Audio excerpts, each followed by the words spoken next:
And now I have returned with a new cup of coffee as necessary, and Kamachi is going to be using a sniper, so sliding into the same general role here.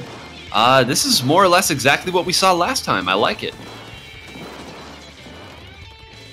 Yeah, and of course, we sort of have to be looking at the same matchups to make it fair, which is why Team Ragna was done so fast. We see Morita here with the Gluga Dualies, cornered by two people, but it seems... Oh, and Prola actually getting the splat with the machine. I thought they were ignoring him for a little bit, but that was not the case. Oh, Team Ragna right now looking really strong, not only pushing up that tower, but the rest of the team just converging in on the enemy spawn. This is exactly what I was talking about earlier, the fact that the areas close to the base just have such little territory, and if one team is able to capitalize on grabbing the mid, they can actually push up. Right now, JP seems like they actually have the situation under control. Nine, tell me exactly what's going on here. Well, that was just great defense right there. They knew that a Stingray was online, but they were very patient in the way that they were defending, and they controlled space with the range that they have. They only have one Stingray, it's true, but keep in mind that they have two legitimate long-range threats on this team right now, and they're going to be able to use that to control space. Now, both of these Stingrays are going to come out now, and I actually don't know if I like that. If one more person is able to get on the tower, they had a flanker, as you see right there, and Moradora would have been able to keep that up. Now, given their front line was able to slow that one down and keep the worst from happening there, but I think using both of those at the same time was very risky. Yeah, Moradora coming in super clutch for the rest of the team, but right now it seems like Ragna seems to have a little bit more control over mid. Now they're going to start pushing the tower. Stingray comes in from Kamachi, so it's going to be the end of that. Ace trying to back that Stingray up a little bit with the Inkjet, but unfortunately not going to be able to do that much. So now we're just heading right back into the neutral play here. Three members of Ragna go down. JP's looking really solid right now. Yeah, JP right here, who has currently the lead, and they have mid control, and JP here putting so much pressure on the Gluga Dualies. Oh, I'm sorry, actually the Emperies, but there are two down on both teams. The Stingray coming out, no one on the tower though, no one to hit. Off he goes, jumping out here, and this has been just really solid control for JP, as you mentioned. I think that last point you made, Rose, just the mid control has been what's most surprising to me, how well they've done that. And again, you have to say that a lot of it is because they have the long-range threat, and there's so much open space on this map. But that's one way to say no to open space, getting a couple snipes yourself and reopening this back up for your team. If they can get rid of Moradora at the top of the screen, they might be able to push forward, but Moradora does get the pick right there, and it's going to be what looks like the end of a push right here. There's just too much defense, and that is not who they wanted to jump to. Just the rest of the team on JP, just absolutely stunning play, just and coordination coming from their end. I also just wanted to make note of just how amazing Moradora has been in this game. Just absolutely dipping and diving all over the place with those dualies and just constantly providing this backline pressure right now. And Moradora, once again, exact same story that I was mentioning before, using the baller to provide extra pressure towards the midline and trying to see if they can make a play for the rest of the team JP. Yeah, I was thinking just the exact same thing. Moradora playing so well, just going around, getting these flanks on Team Ragna. And, you know, they're just, their defense right now is being so solid. We see the double Stingray coming out, but with these backliners, there's not much you can do. The rest of the team has to get on the tower. And right now, those are kind of just stuck right there. Is it me, or I'm just seeing a lot of these Stingray harmonies? It's like they're using them both at the same time. I'm not sure if this is very intentional, or this is something that just kind of like miscommunication on their end. What do you think, Nine? I would wager that it probably is, given that we've seen it more than once. You know, you gotta give credit to these teams knowing what they're doing. I think when you use them both at the same time, you're looking for a clean sweep, right? You're not looking to stop and kind of pick them out. You're trying to kill as many of them at the same time as you can and then get a counter push started yourself there. So I do think it's intentional, and it is very interesting. I agree. It's funny how we're finally seeing so many Stingrays, but it's not on the map we might have expected it on. Yeah, that's actually a good point. Right now, we do see Komachi pulling out that Stingray, but there are way too many Stingrays to actually deal with. This Stingray threat is just not been extinguished at all, despite the number of Inkjets that are coming out. Even with the plethora of specials just right now, Team Ragna just happened to clutch out that entire game in Game 1. So hopefully they can actually maintain the special coordination, because that seems to be their strong point. It's a strong point too, but I think that more than anything shows you why that map mode is on this list, right? It was just so open and it's so difficult to push that 59 is your furthest push. And as you said, too many Stingrays. Stingrays going off everywhere from both sides all the time. It's very difficult to pressure a Stingray. And there's a ton of positions that the Stingray can operate from. It's not just a jump back into action. But we're going to move on to Kelp Dome Rainmaker, which, as exciting as it can be at times, man, this thing can stalemate hard. Oh boy, Kelp Dome Rainmaker. I know I'm gonna sound terrible for saying this, but as I love this map mode combination. We see it a lot in lands, and for good reason, because it tends to be super hype. There's a lot of back and forth that happens. Never mind the fact that they managed to get the Rainmaker all the way to 10 points. It doesn't matter. There's 5 minutes left on the clock. The push can happen at any time, and there's so many wipes that can happen, and just so many like fun plays that can be made. So yeah, like it's gonna be really, really interesting to see. I think one of the more interesting things is on this map, you essentially only have two ways in which you can get to the goal, and that is either from the top, walking over the little pathway, going to the stairs down, or all the way around and walking towards some sort of choke point.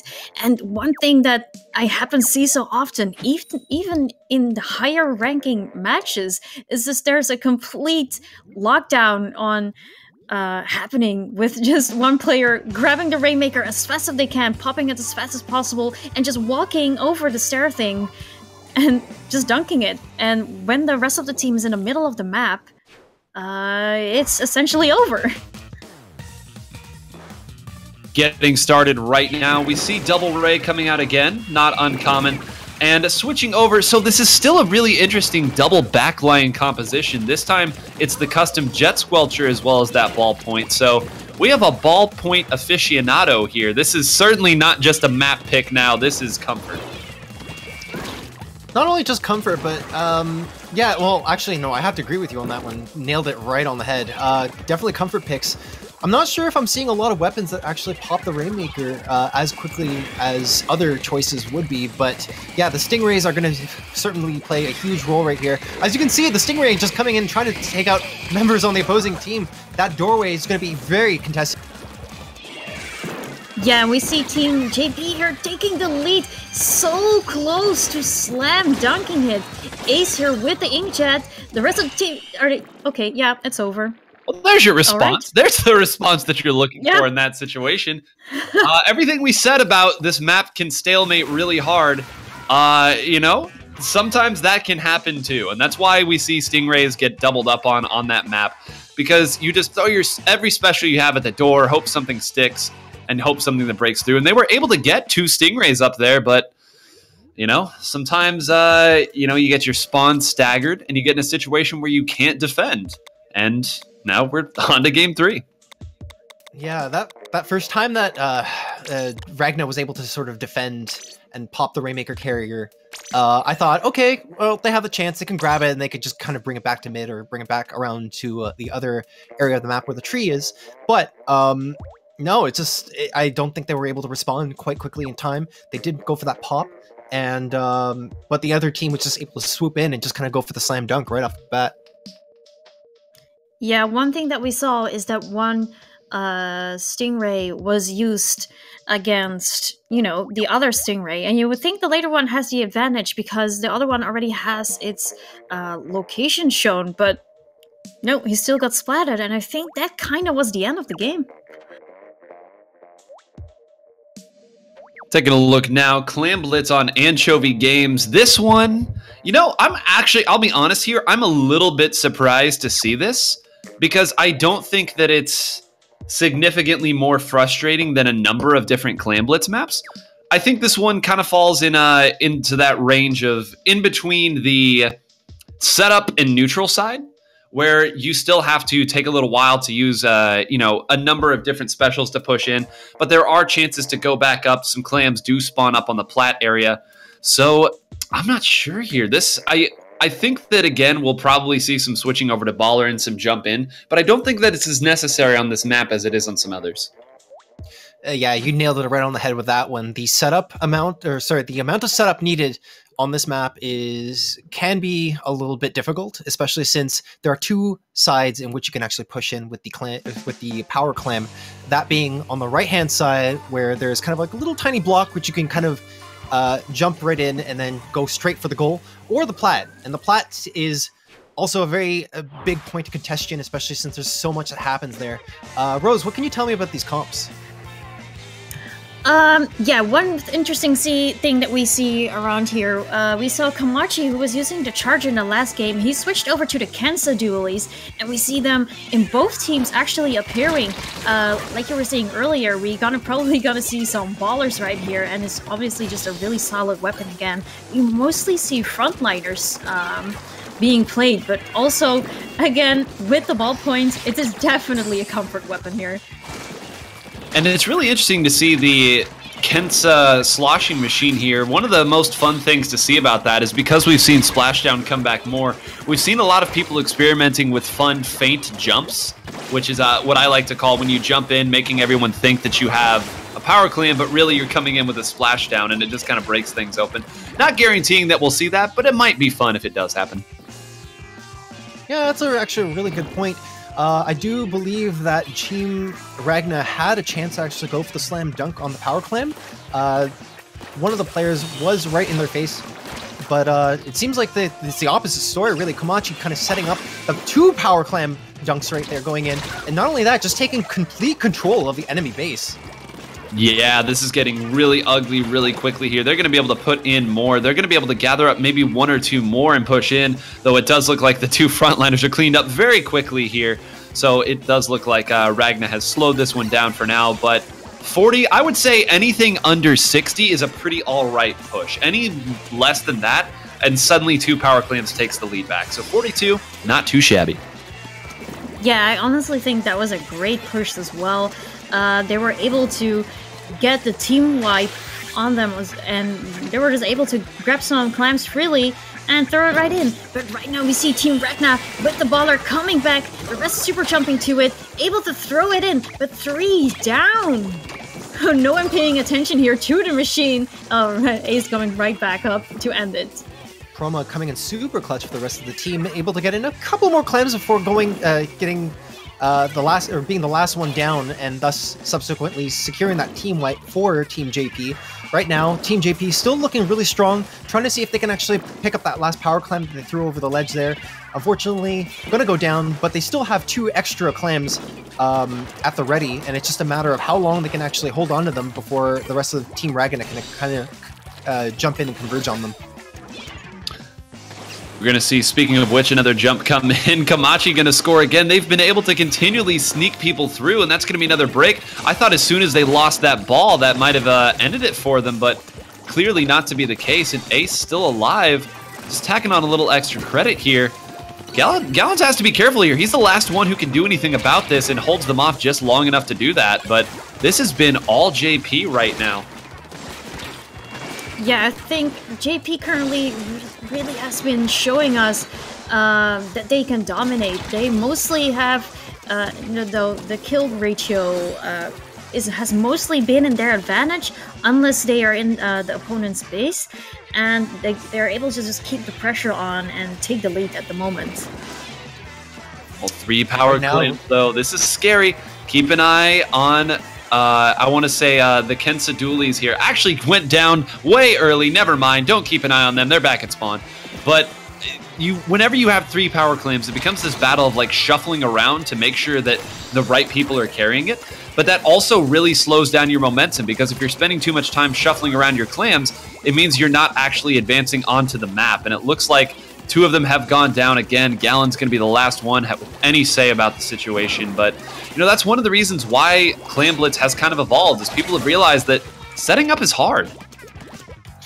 Not only setting up is hard, just holding on to whatever you have is also very, very difficult in its own right. I do feel like there's always this impending danger where if you're holding on to the clams way too much, you think you might be safe, and in a blink of an eye, really, it's just you're not only down, but then just you're putting the power clam in a very disadvantaged state, really. So they got to be a little bit more careful, especially with the amount of power clams. I think right now Ragna's lost a lot of power clams, but hopefully this might be the push that they need in order to get the lead. Yeah, I mean, we didn't even notice, at least I didn't even notice Team JP throwing it back in, and we have only a couple seconds left, and, well, their goal is still open. Yeah, right at the last second when I thought they would have had a chance to actually get the power clam in there, Team JP just comes out of nowhere and just gets the power clam, or goes for the counter dunk. So right now, this might be the last opportunity that Ragna has. You know what's terrifying about this? There's 32 clams they have, and 4 power clams will win this. If they somehow manage to put 4 power clams in, they will win this game, and they almost have it right now. 38. Is this actually going to happen? 28. One is just barely missed, and the time runs out. But they had... That is one of the few situations you can say, like, oh, yeah, time ran out, overtime. They actually had the resources to win that game.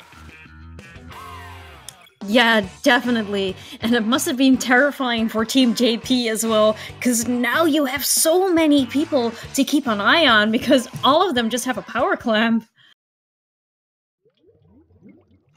Tying this game up to a 1-1 situation, looking really strong on both teams. We are going right now into Game 3, which is going to be Clan Blitz on... Oh wait, no, we already played Clan Blitz on Anchovy. Never mind, we're going into Game 4. Wait. Yeah, it is actually a 2-1, if I'm correct. Team JP has All right. won the previous 2 matches, with Team Ragna taking the first win with a clutch. And we're going to be looking at splat zones on Port Mackerel, so we're probably going to be seeing some stingrays again. You know, if there was one place that I had to play Port Mackerel, it would probably be on splat zones. I still think that Stingray is very oppressive and strong here, but at least it's a big zone, and it can be kind of interesting how teams opt to take zone back, because it can be difficult to do so. And of course, Stingray doesn't paint zone, as we know, unless it paints in the blood of your enemies, but you know, it's not something where you could just, you know, like a tower control where you could reliably stack 2 Stingrays. You still need a good Ray user, but it's a big zone, and it can be difficult to take at times, so expect to see some bubbles, some rays. We might even see a Tentabrella. I know that we saw it a lot earlier, and all the Tentabrella users seem to have been eliminated already, but I'd like to see one now. Oh, Tentabrella play would certainly be super welcome here. I'm not entirely sure if the zones version of Port Mackerel... I mean, we do see a lot of Stingrays, yes.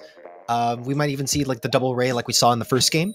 However, I do think that there are also quite a number of specials that can actually come in handy. I do see a lot of rain clouds actually on this map as well, which is super handy when you throw it into one side of the zone. Not only locks out the zone as much as possible, but kind of forces the enemy back. So yeah, that remains to be seen, I guess. We do actually see the Stingray coming on onto the jet, and well, and also again with a lot of inkjets, not much rain actually. Well, inkjet is still quite powerful. Nobody's gonna forget that here. It looks like both sides have opted to stay about what they are. Sometimes I love the sound effect spectator mode gets us. Gallon's just sniped that person 3 times on my screen. I love it. Team Ragna here taking the lead, putting the pressure on. They're going for the lockdown right away. Toya Ben here also with the inkjet. Yeah, you can't afford to sit back and allow the opponent to build up specials in this. That's how you lose, and I like Toya Ben doing that, not getting super punished, and I love the Ray coming out here as well to try to assist what Toya Ben is doing. However, the counter Ray perfectly timed as well. So maybe just a little bit off on the execution. They can still hold this if this Ray finds its target, and it might have just done that. It seemed for like a split second there, JP kind of had things together. They were holding onto the core and pushing into the zone. But once again, just Ragna like looking very strong right here. They have 10 points left until to see if they can actually win this. Right now, Toyoben positioning himself perfectly on the court, and that's going to be game. 100-0. That was so fast. Team Ragna just got the lockdown right away, and it was absolutely over. It seems like Team JP kind of rushed in at the end. You know, of course, they only had a few seconds left, so they were obviously in a hurry, but it didn't really help them a lot. Well, alrighty, 2-2. Not the way that I thought we would arrive at 2-2, or at least that I hoped we'd arrive at 2-2, but this is a best of 7, everybody. So you can look forward to at least 6 games here. We're going to have a couple more coming up here. We're moving on to Mori Towers Tower Control. We saw this earlier. We talked about it. The reason people don't like it is the first checkpoint. It's like first checkpoint to victory is so often what we see. The last time we saw this map, it was a 100-0 shellacking, and we might see that again here. I'm hoping that these two teams are evenly matched, but when things snowball here, they snowball hard. Oh, snowball is definitely the operative word here, really. It's not just a matter of trying to see what kind of strong push you can get in the very beginning, but once you do converge in on the enemy base, especially taking key points like the snipe and the overlook, it can get very difficult to sort of make a counter push from that point, especially with such a limited space. And yeah, it's such limited space, especially with the way the tower approaches the enemy base.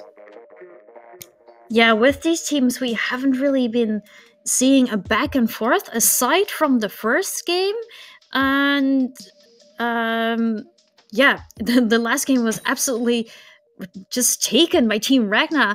And, well, maybe it's going to be more of a back and forth, but I'm thinking it might actually be more of a lockdown again on either team. It is actually just such a mystery of who is going to win this.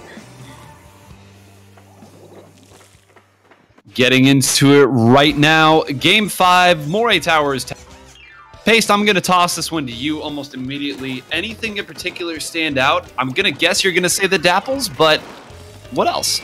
Oh, yes. I am a huge fan of the Dapples. I've been playing it for quite a while. But not only just the Dapple dualies, we also have the Gluga Decos as well coming into play with this. I can sort of understand why you could still do the wall trick in this to help facilitate a push. However, it really is going to see what kind of plays the Dapples can make, and Komachi comes up pretty big, exactly what I was just talking about, takes out the enemy in their base, and now Komachi's going to try to see if he can actually secure more turf, especially with that bomb rush. Yeah, one thing that I'm actually missing from Team JP, yeah, is of course the range. We don't see it. Aside from the ballpoint, there is not much they can do. And if I'm correct, I am also not seeing a Stingray, which is amazing on tower control. I can kind of understand it though, because it's like the angles can be kind of awkward here, and because the tower moves so quickly, a lot of times you don't get a really good opportunity to use it here. I can see why you might not use it. I'm not saying I agree with it, especially in the face of 2 enemy Stingrays, but it's clear that they're not trying to sacrifice any momentum for a Stingray usage. Speaking of Stingrays, we actually do have one coming up from Chroma, helping to facilitate the push right there. And exactly what we were talking about, Nine, especially with those angles right there, Chroma was just in such a good position to sort of help push that tower. But right now, Ace coming in super strong and trying to see if he can actually get rid of anyone that's trying to go for that counter push out there with the tower. Yeah, already down to 22 points though. Ace moving in, getting Toya Ben and Gallons right there. So that's going to be a good opening there. The question is, where is Ace going to set up? Uses a splashdown very, very early. Probably thought that he was going to get rushed in that situation and tried to preemptively do it. But he's the front line here. He has to go up and push. He sees Moradora up there too with those Gluga Dualies. Not able to get any more than one. Can Ace come up here and rotate in time to play attack? It does not look like it. Maybe?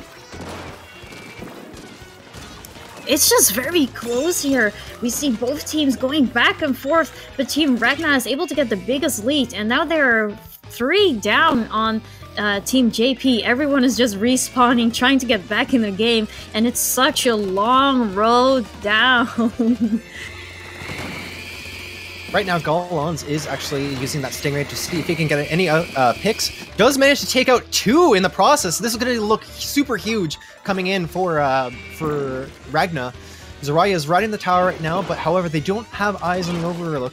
A's going to drop down from above, trying to see if he actually take out anyone. However, he was just completely all alone in that push. Gets taken out, and this might be exactly the opening that Ragna needs. Ooh, down to 10 here, but it moves to 10 so quickly. That's the other thing. Just look at how little distance got traveled to get from 60 all the way down to 10 in that situation. And now, again, you see Moradora up there at front, but he's kind of by himself. I would like to see them move up together just a little bit more effectively. You see Moradora got swarmed by 2 people there, and I don't think it needed to be played like that. I think there were opportunities to move up as a team a little more effectively. Yeah, it's one thing that we kind of see Moradora doing these entire game. We saw it in the first match with Moradora actually being some sort of MVP because those flanks worked really well, but at the moment, going in alone is too dangerous and they're just getting punished for it. On hindsight, I'm kind of thinking to myself, maybe the dually picks might not be so useful on this map. I mean, I know the Dapples comes in super clutch in certain situations, but with the Beluga dualies, the roll is a little bit more extended. So therefore, you got to be a little bit more careful with how you roll, especially since you can easily roll off the map. And just even in the fact that you don't have that much space to roll around to begin with, so you're an easier target. We see the Stingray coming out from Galons, showing us that you actually do actually do need a Stingray on tower control because it has been so powerful, putting the pressure on, and they're taking the lead this entire match. Running out of time here. Now's where you'd really like to have a Stingray, right? You're hoping that this more aggressive composition can force the Stingray users so far back that it becomes irrelevant, but this is where you'd like to have some sort of counter to the Stingray, often being a Stingray of your own. They're going to have to try to find a way to push an Inkjet up there or a Baller or something, but they need to get these picks now. You see one is already on the way, and Galon's going to shut that one down. I'm not sure about this one, guys. Yeah, this is going to be their final stand, really. Moradora having to activate that baller to save himself. Ace coming up clutch, but of course, Galons jumps right in the nick of time, securing the victory for Team Ragna, thus making it a 3-2. Yeah, Team Ragna here showing us that they really had the better team comp here. And even though Team JP made a really good push in the beginning, it just wasn't enough. And like Nine was saying, the points just go up so fast that it actually doesn't even matter anymore. Was that a Whose Line Is It Anyway reference? Maybe. I think it might have been. We'll call it one. Everything's made up and the points don't matter. More A towers, everybody. Points don't matter. But Clamblitz, Schellendorf Institute, I'm going to leave this one to you, Paste. You have been defending this and talking about it the entire time, so please let our audience who is here for our grand finals know what is up on this map and mode. I'm going to go ahead and cross my fingers. Let's see some run speed coming in from Team Ragna. They have just one more game that they need to win in order to clutch us out. But I'm not really too sure. I think JP still has a lot of fight in them. Who knows? They might actually be able to tie it up, bring it into a Game 7. That might be interesting to see. But yeah, it just remains to be seen. A lot of control is going to be happening with the ceiling. There's so many ways to actually get in the power clams in on this map. But yeah, just kind of, this is going to be one heck of a fight. Yeah, we're definitely going to be seeing some run speed because the moment you're on top of the roof, you know, there are, of course, multiple points where you can throw the power climb in, but it feels like the safest spot is throwing it from the roof, getting your teammates up there, and if the rest of the other team is respawning, it'll be so hard to make the return as it is just such a hard to reach place. I love the maybe. I'm just now seeing the maybe on the Blackbelly Rainmakers skate park there. I'm actually more intrigued by that than anything else. I love that. Thank you, Carter, for giving me a good laugh here. But this is it. This is tournament point here for Ragna. If they're able to pull this, they will move along as victors of the House of Horrors. But JP, I hope there's a response. So we do see a lot of long range, which is going to be very essential and helpful for a lot of the key fights that happen on the ceiling. However, even on just kind of like on the ground level, we've got the bubbles coming in from Team JP. That might come in super useful. No splashdowns actually coming in from Ragna's side, so they're going to have to be a little bit more cautious of those bubble plays. Toyoben taking out one player and picking up whatever clams he can on the ceiling. Yeah, it's a pretty good opening for both teams here. They both put a premium on knocking out the other person's long-range threat, and they both succeeded, but now both sides have what's sort of like a flanker, somebody pushed up who's not going to be able to do a whole lot. Kamachi goes down, and one goes down right after that as well. So both sides had the same idea there at the start. Both sides executed about the same, but that's how stalemates work. Yeah, these splats are just going back and forth. And we see Galant's just here. They are going to the top. Oh, actually, he's jumping back. Making sure he has enough space. Oh, and JP, oh, with the ball point, getting enough splats. Just one person left with the squeezer. And there's one thing that I have to say about that. Just in general, the squeezer being used. We haven't actually seen it yet. Yeah, I'm actually very intrigued by the use of a squeezer on this map. It'll come in, no doubt, very handy just because of the bubbles that can actually come in. So that might be useful for a play, but I'm not sure how that's really gonna, like, it's gonna be difficult to actually play against that, especially with JP constantly just being in their face and just tossing in all these clams, bringing it to 38 points. And what a brilliant... This all started because they snuck a dually up there just sitting by themselves, and they tossed the final clam up top. It looked completely innocent at the time, throwing a clam to nobody in particular, landed right on them, and that is going to be a win, opened up by a beautiful move, tossing down to one person who had snuck through with 9 clams. That is how Clam Bits is played. That is how you respond and force a Game 7. And we're going to be looking at some super intense finals here because it's a 3-3 and we have just one more game left. And Team JP, they showed us how strong they are. They just went for a complete knockdown right at the beginning. I think we weren't even expecting that right when they scored. Yeah, amazing play actually by Team JP. They staggered the clams so brilliantly, and it's not even a matter of just getting like that initial push. It's just they were able to grab whatever they can find on the map and just kind of bring it in ASAP. I do believe that they also had a fair amount of pressure coming into the enemy base, and then even when they actually did have the clams opened up, they were kind of able to stay hidden and just toss in whatever they can, and thus securing the victory. I really hope that this Blackbelly Rainmaker takes 10 seconds, and then that's it.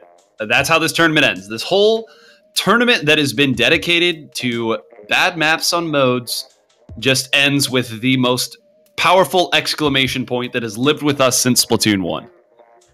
Can I also just mention, too, that this is the first map that we played on, and the first map that we played on, of course, you know, being Rainmaker on Blackbelly, it wasn't necessarily like the quickest game, but it still had the potential to actually end fairly quickly. I think there was a lot of back and forth that happened between the both teams when we were actually casting that match. But same thing can happen here, especially with both teams. If they're not super careful, the enemy can just kind of grab the Rainmaker and then just make a very sneaky push without the other team even knowing it.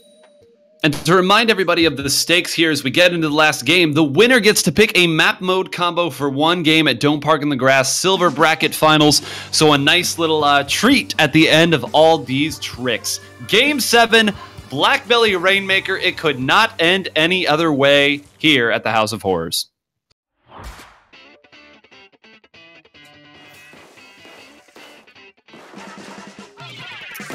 All right, immediately right off the bat, what can we see here is a lot of, there's going to be a lot of weapons coming into play with this neutral play in the middle, which I thought, when I said it in the very beginning of this tournament, that it's going to be a very highly contested area of the map. There's going to be a lot of pressure here, and it's just a matter of trying to see who can actually get most of the teammates to push here. Kamachi looking really strong, trying to distract the enemy team, and Moradora actually grabbing the Rainmaker and just gunning it. Please, let this happen, please. And sadly, he got the splat of Moradora Toyaben here, making them stop and dead in their tracks. And yeah, we're getting a lot of points in, but I doubt that those point difference will make much of a difference. If one team is going to make a return, it'll be a lot of points as well.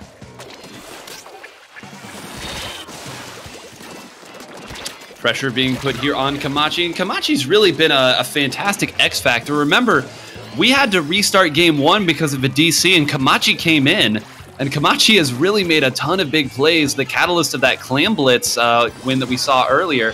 Moradora going to sit over here, going to jump down, and going to do exactly what the sloshing machine does. Nice direct and indirect to get that kill there. But this is still a pretty precarious position. They're going to be able to come out of spawn and grab that Rainmaker if they want to. Oh, Zarya actually pushing up right into the enemy base with that Inkjet. That's going to be very important, but unfortunately, like the rest of the teammates were just not able to actually capitalize on that. They still had to pop the Rainmaker, and right now, this is going to be their second opportunity. Stingray does come out. One member does go down on Team JP, and now it's just going to be a lot of mayhem happening right before the half-pipe. Right? Yeah, this is just so intense. Team Ragna is able to keep the pressure on and taking the lead right now, and you know, just keeping the pressure on Team JP, and they're just so close to the basket. Oh, and they're losing it. I thought Gallon's got it for a second. I think Gallons thought that he did as well, because he actually moved up and was swimming around there instead of trying to shoot the people who were coming at him there. That's one of those just classic solo queue situations where you both grab it and you think that each one of you has it, but it was not the case here. Getting it stuck over, now rotating back to the middle, trying not to lose it in a bad position is Kamachi, and actually survives here, so only 2 left, still probably going to lose it, but anytime a Rainmaker survives a Stingray, you have to smile a little bit. Right now, Ragna sitting in a very great spot, just kind of trying to grab the Rainmaker. They do have the point lead, and it's just a matter of them being able to grab the Rainmaker again, trying to see whatever picks that they can get. Of course, Proma had to back off a little bit as soon as he saw that baller. JP right now have the Rainmaker in their base, going to be able to grab that, and they're looking really good, especially with the 2 members on Team Ragna down. Yeah, I feel like they were waiting a little bit by grabbing the Rainmaker, but this gave Team Ragna the time to respawn, and now there are 2 down, just a Rainmaker left, and the Stingray is on him. I don't think, no, he was not able to live there. Team Ragna just doing a fantastic job keeping the pressure on. It's this balanced pressure and defense as well that's making it possible for these teams, and especially Ragna in this situation. You know, they got the big pick, but playing defense on this map is so difficult. We saw earlier on tower control how impossible it can feel, but they're doing a great job of moving themselves around, but that might be what they need to break it open. I don't know if Morador knew that a jump was coming in there, actually. That was an opportunity to get a triple, but instead only able to get 1, and that's a big misplay there. The jump was coming. There's a lot of vertical play that happens in this map. You not only have to be very conscious of what is around you, but what is above and below you. And I think that's kind of a big problem here, where especially one of the players, even if they had used the splashdown, they were not able to capitalize on that splashdown just because either players were either too below or too above. Toyaben here just making a little path. That is one of the places where you can end this game so fast, but since Team JP already had most of their ground covered, they were not able to get through.